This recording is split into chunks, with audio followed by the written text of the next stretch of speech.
Բարև ձեզ, այսօր մեր տեղավարում է քաղտեխնոլոգ Կարեն Քոչարյանը։ Պարոն Քոչարյան, բարև ձեզ, շնորհակալ եմ մեր հրավերը ընդունելու համար։ Բարև ձեզ։ Պարոն Քոչարյան, նախ վերջին ամենաշատ քննարկվող իրադարձությանը անդրադառնանք, հինգշաբթի օրը Մայրաթոռը ժամերգություններ իրականացնում եւ այնտեղ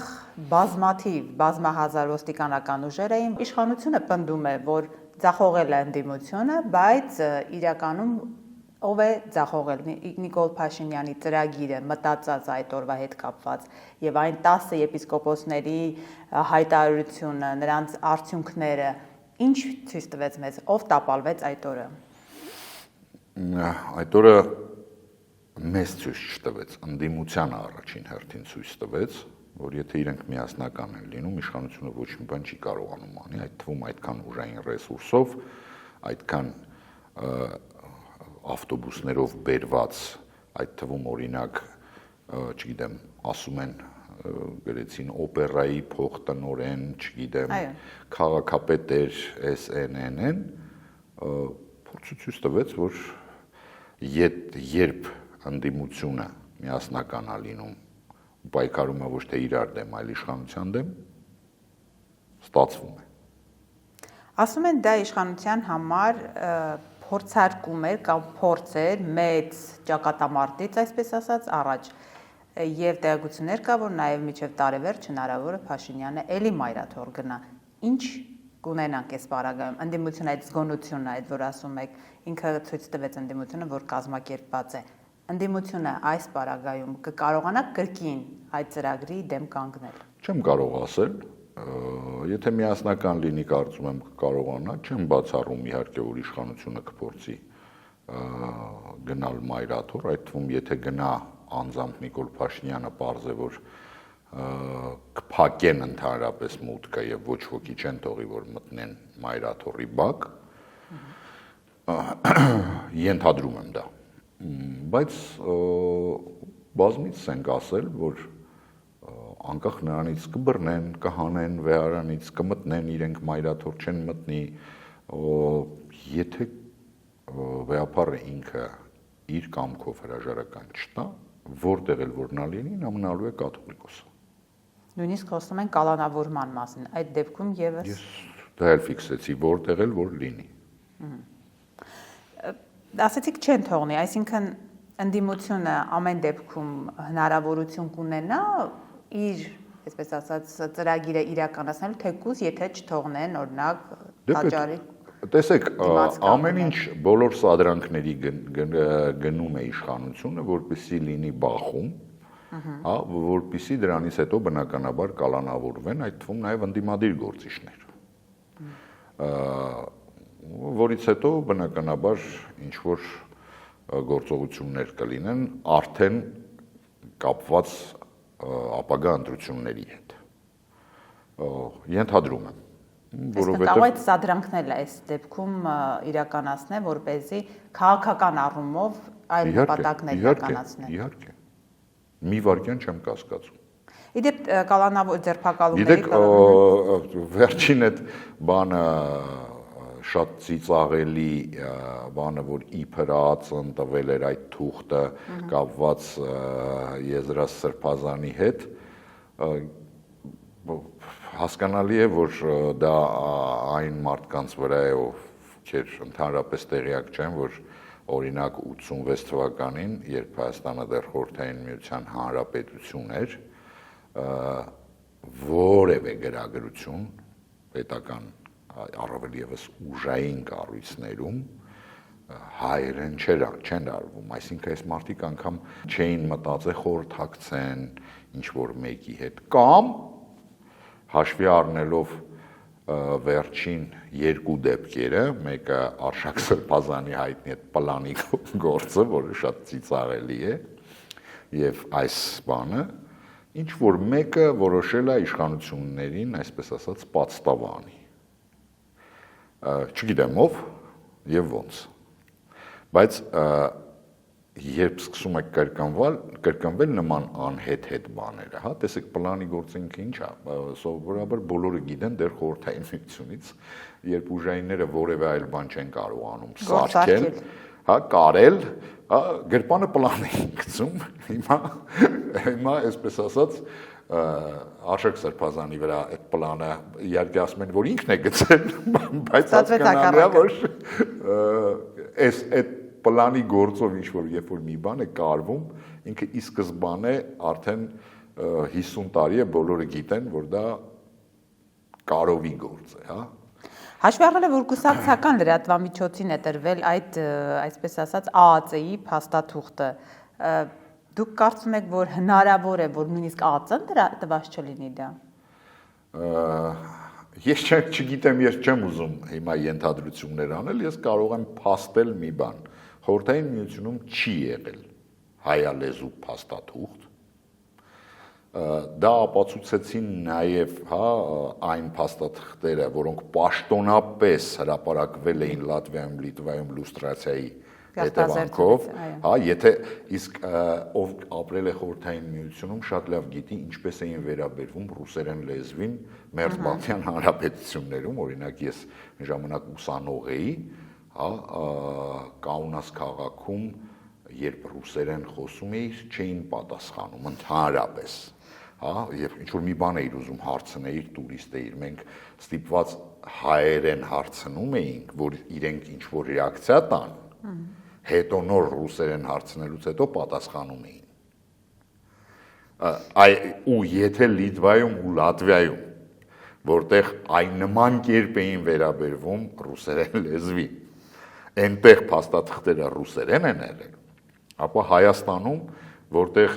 ես տեսել եմ, հա, անգամ մինչև 2000-ականների սկիզբ զինվորական կոմիսարիատների ամբողջ փաստաթղթերը ռուսերեն էին։ 2000-ականների սկիզբ ու մնաց 86 թվականին։ Հասկանալի է, որ ես չեմ ուզում խոսել հիմա այն բանի մասին, ինչը բլեֆ է, քննարկել դա։ Դա բլեֆ է իմ համար։ Բայց իշխանությանը հերթական հարցը, այսպես շրջանառության մեջ դրվեց, միջ այդ կաթողիկոսի երեխա ունի թե ոչ, հիմա ասում են, հիմա թող Եզրաս Սրբազանն ասի, ինքը ագենտ է թե ոչ։ Ինձ շատ հետաքրքիր է, օրինակ, հա, այս օրերին Նիկոլ Փաշինյանը Ռուսաստան է, թող Նիկոլ Փաշինյանը ասի, որ երկրի ագենտ է Եզրասը։ Ինքը ասի, ոչ թե ինչ որ լրատվամիջոցներ կամ լրագրողներ։ Ինքը թող ասի, որ Եզրաս Սրբազանը Ռուսաստանի ՖՍԲ-ի ագենտ է, ինքը իր բերանով ասի, որ երկիրն է Հայաստանի դեմ մղում հիբրիդային պատերազմ։ Որովհետև ստացվում է, որ ոչ ոք դրա մասին միայն Կայա Կալասն է ասել։ Այո, ասում է հիբրիդային պատերազմի դեմ պայքարելու համար գումար են տալիս, բայց Կայա Կալասը ասում է Ռուսաստանի այո, դեմ։ բայց Հայաստանում ոչ ոք չի ասում, որ դա Ռուսաստանի Հայաստանի իշխանությունն է այդ փողը ուզել, բայց ինչի դեմ է պայքարում, որ երկրի դեմ ոչ ոք չգիտի։ Չեն ասում են կապ չունի բոլոր տեղերից ովքեր սպառնում են մեր ժողովրդավարությունը,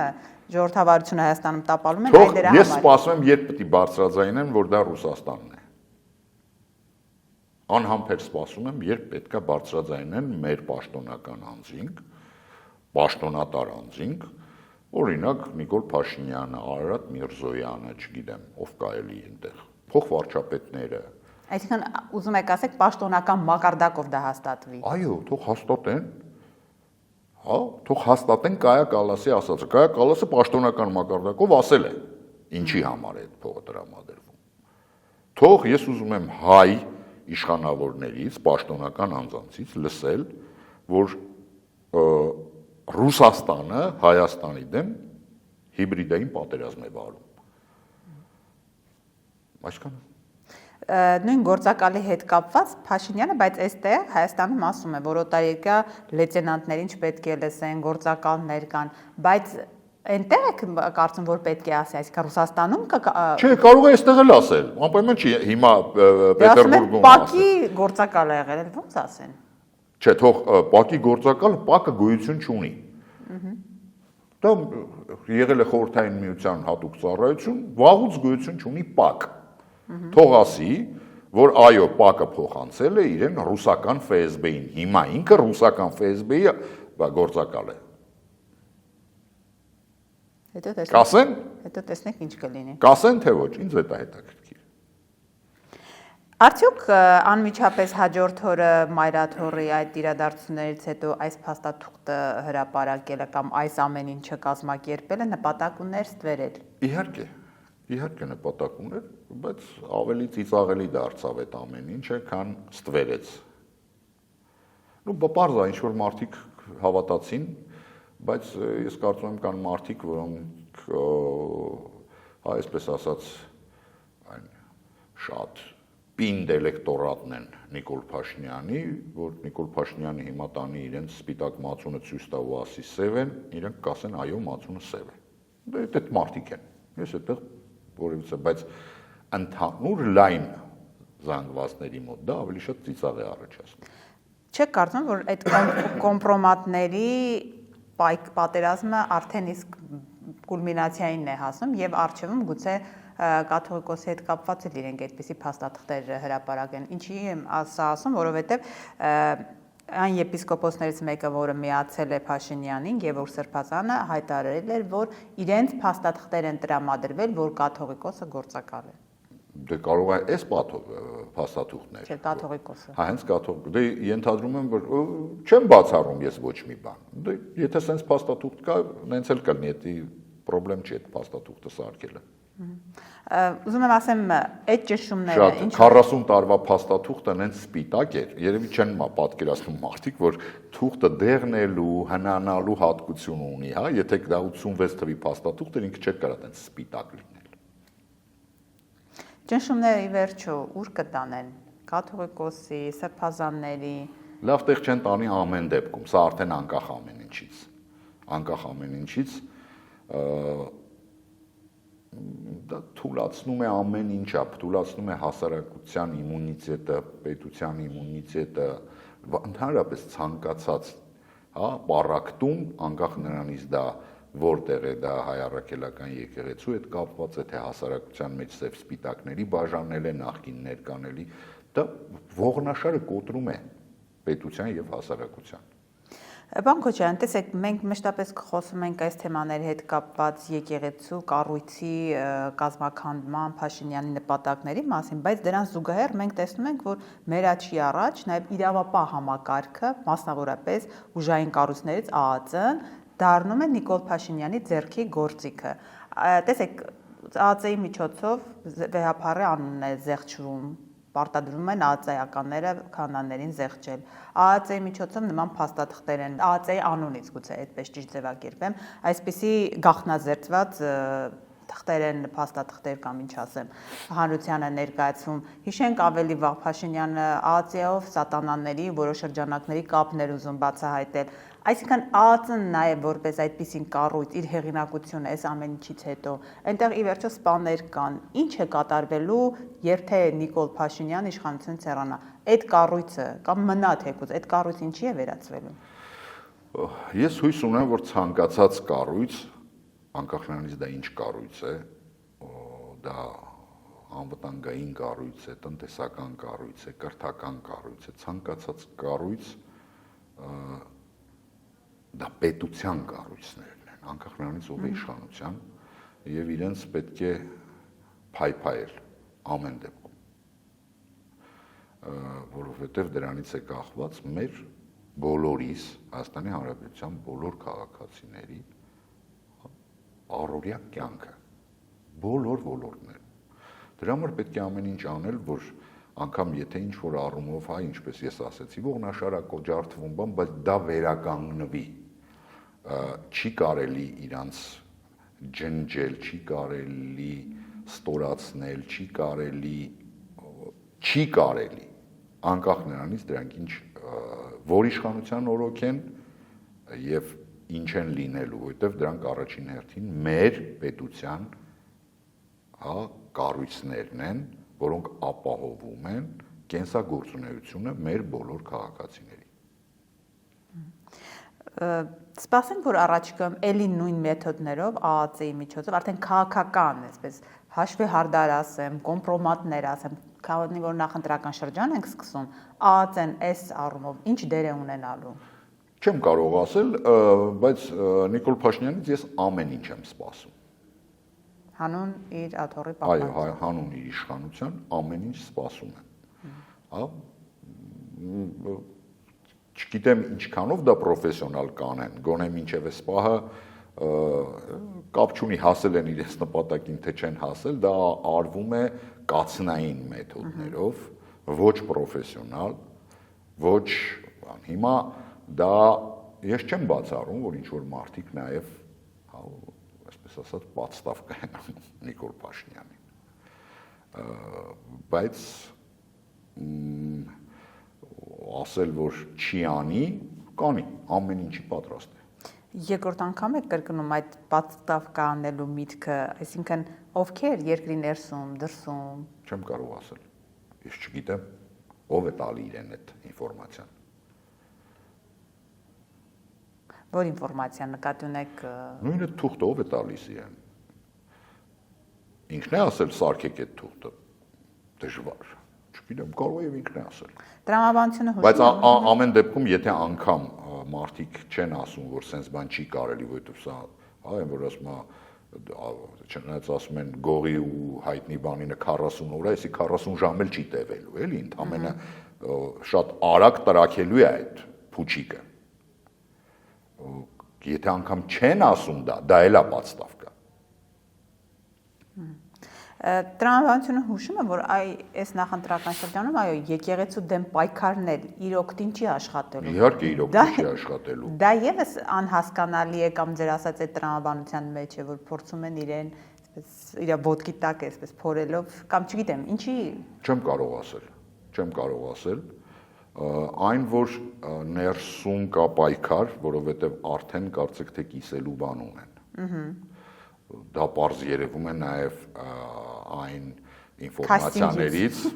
որը վերաբերվում է այո կաստինգին, այսպես ասած, ապագա իրենց ցուցակի, թեև մինչ այդ էլ տարբեր թեմաներով սկսած 44-օրյա պատերազմի այդ հայտնի զեկույցից վերջացրած այդ բեթինգային խաղերի լոբինգի հետ կապված օրինագից մտցնել չմտցնելու հիշում եք հայտնի պատմությունները եւ այո վերջացրած այս կաստինգում թե ով է մտնում ով է ինքը փորձում մի կողմ քաշվել ում ասում են դու էլ պետք չես ով ինչ նոր դեմքեր են փորձում բերել ի հայտ գալիս այս ամեն ինչը հասկանալի է որ սովորաբար իշխանության ներսում սկսում է պայքար, երբ կա կիսելու բան։ Իսկ որ կիսելու բան կա, դա երևում է շատ պարզ։ Որ թևերն են ավելի ակտիվ ձեր կարծիքով։ Այսպես հիմա որ նայեմ ասել թե որ թևերն են կոնկրետ ակտիվ, ամենաակտիվը հենց Նիկոլ Փաշինյանն է։ Իրանք միշտ ասում են մեզ մոտ թև չկա, միայն Փաշինյանի թևն է։ Բայց չէ, պարզ է որ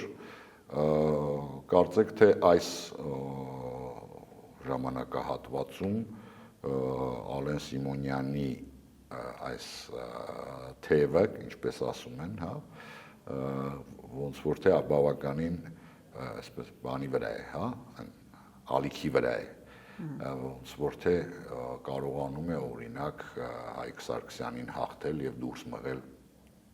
ցուցակից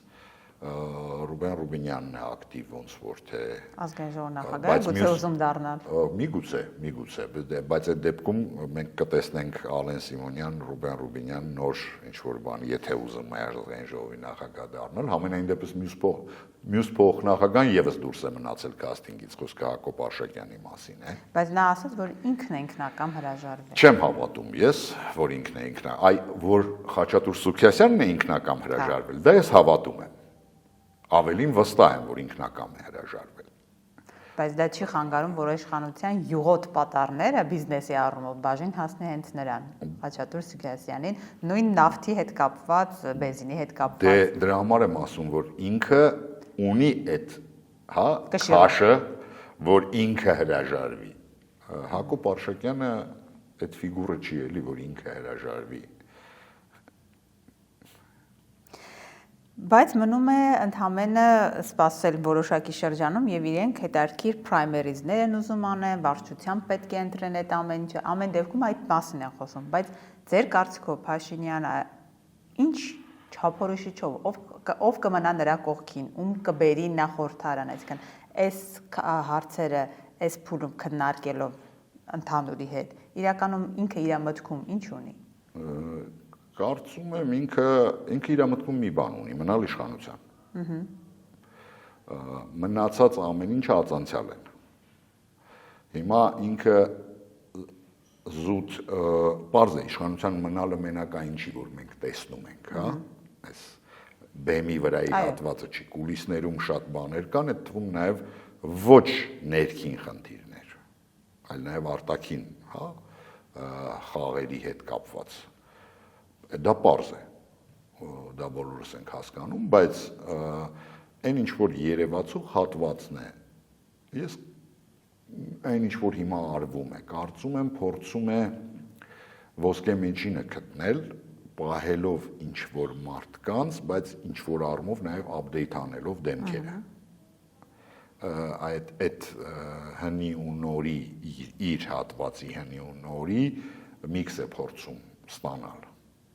Այն ինչ որ երևում է այս պահի դրությամբ, հետո ինչ կլինի չեմ կարող ասել։ Հետաքրքիր է, որ այս շրջանում բավական պասիվ է Աննա Հակոբյանը։ Ինչու՞։ Մի պահ ասում են նա է ցուցակը կազմում, նրա միջոցով են փորձում ցուցակը ընդգրկվել, բայց ինքը շատ է պասիվացել։ Գիտեք, վերջին շրջանում համաձայն եմ, որ պասիվ է, եւ դա երևաց այն ժամանակ, երբ որ ինքը ասաց, որ ինքը գնում է Չինաստան, չնայած այդ ընդամենը տևեց ոնց որ թե 10-15 օր, հետո ասաց, որ ինքը հերրակա է դա ավարտելու,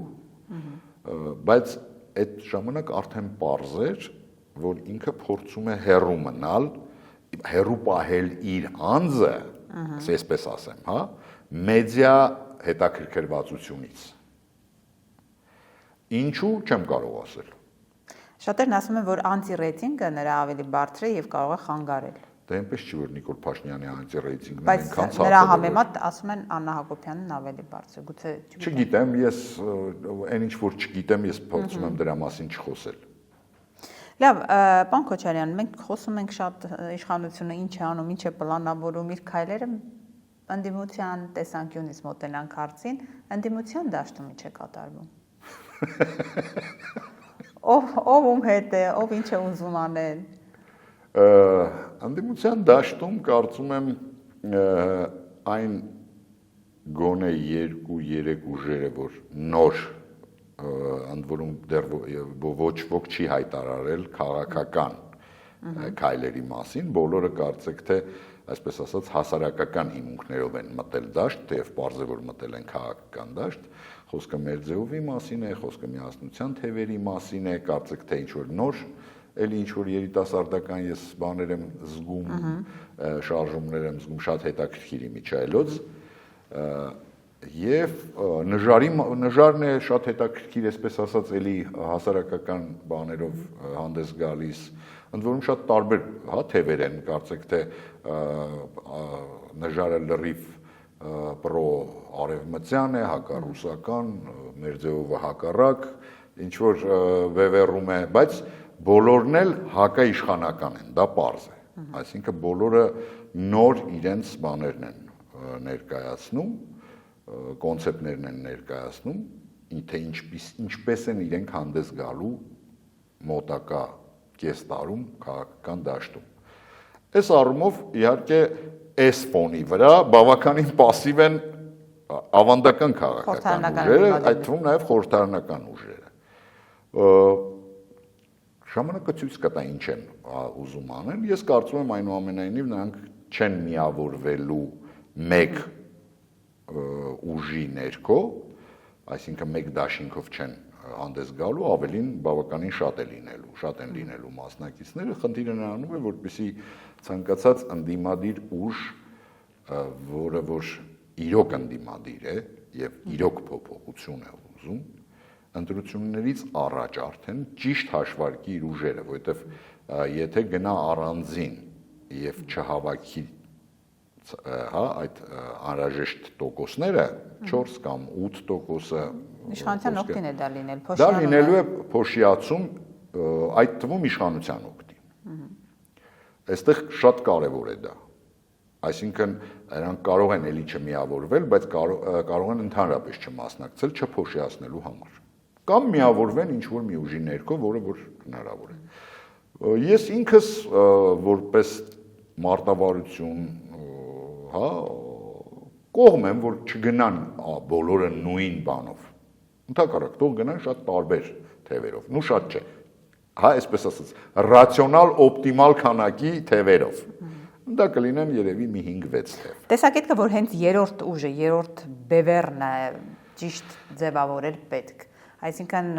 մեր ձևովը կա, խորհրդանական ընդդիմությունը կա եւ այդ երրորդ բևեռը պետք է ճիշտ համախմբում տեղի ունենա, որպեսզի իշխանությանը կարողանան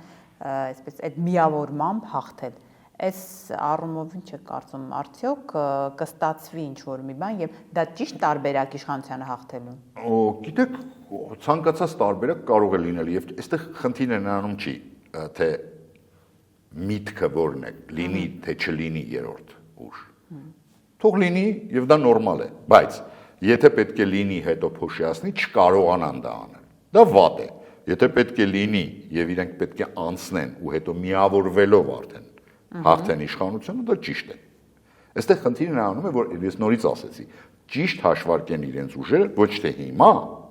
այլ արդեն մայիս ամսին, երբ պետք է գնան ընտրության։ Իսկ մինչև մայիս ամիս ինձ թվում է դեռ ժամանակ կա եւ շատ բան կերևա ընթացքում, երբ իրենք էլ սկսեն աշխատել հանրության հետ եւ ճիշտ հասկանան իրենց հնարավորությունները եւ իրենց ռեսուրսները։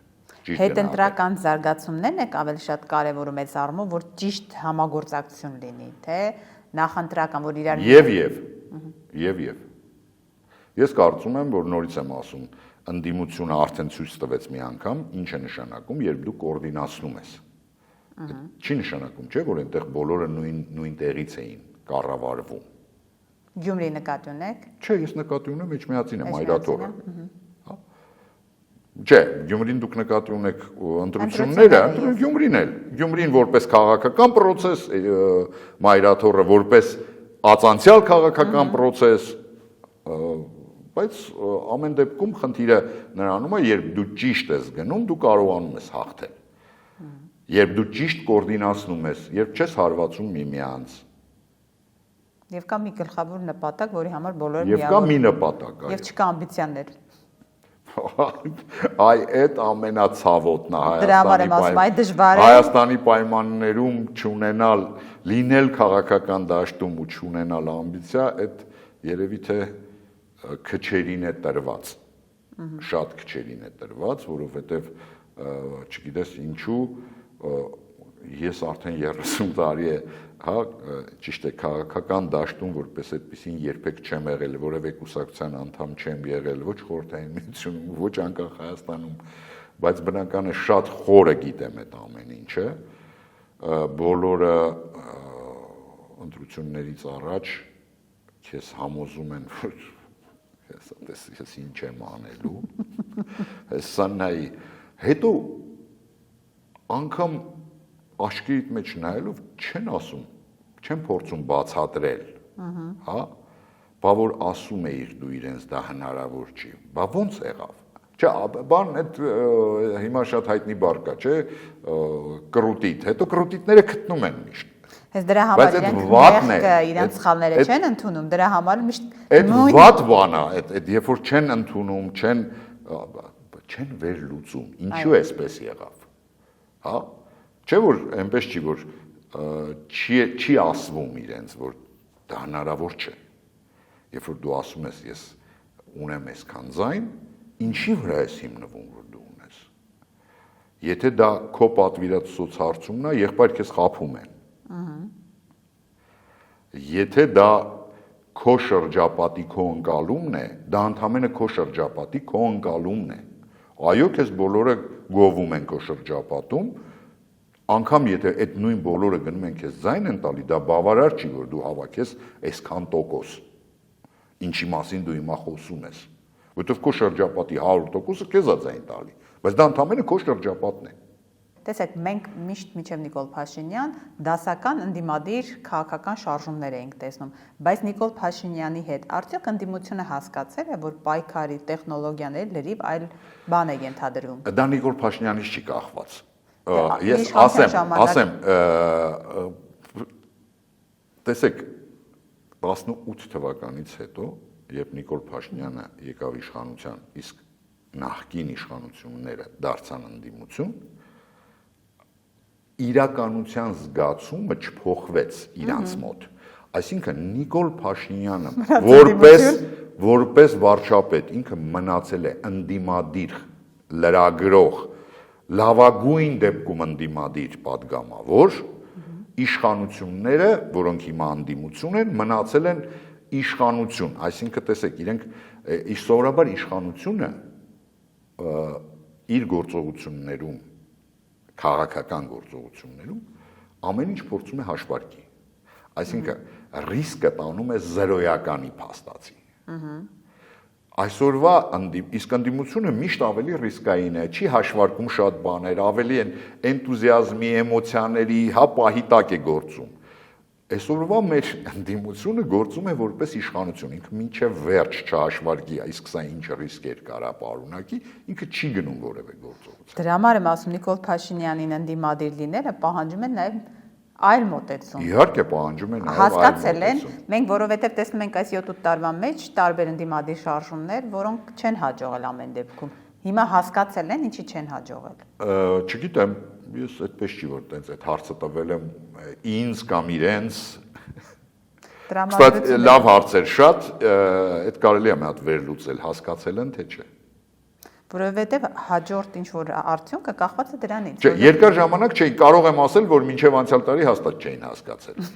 Բայց հետո ես իմ շփումը մի քիչ պակասել է, այս պահի դրությամբ ես չեմ կարող ասել։ Ինձ մոտ տպավորություն է, որ այն նոր ուժերը, որոնք հիմա մտել են խաղի մեջ, իրենք ավելի շատ են դրա մասին հասկացել։ Քան ավանդական քաղաքական ուժերը։ Որովհետև տեսեք, երբ օրինակ միասնության թևերը միանում է Շանթ Դաշինքի հետ, որը այդ առումով, այդ բանը կա ամեն դեպքում, այդ ռիսկայնությունը, այդ էնտուզիազմը, այդ բանը, այստեղ կարծում եմ ավելի հասկանալի է որպես ընդդիմադիր միավոր, կամ երբ նույն Մերձևովը չի գնում այն ուղղությամբ, որ ասի, չգիտեմ, դավաճան, թշնամի, թուրք եւ այլն, հա, ինքը իր գործն է անում։ Իր ձևով է անում, ոնց է անում, իր գործն է անում։ Ինքը զուգահեռ է գնում։ Փորձում է չտրվել ու չապրել իշխանության տված օրակարգով։ Հենց փորձում է ձևավորել իր օրակարգը։ Դա է, դրանով ուզում էի սահմանափակենք մեր զրույցը։ Պարոն Քոչարյան,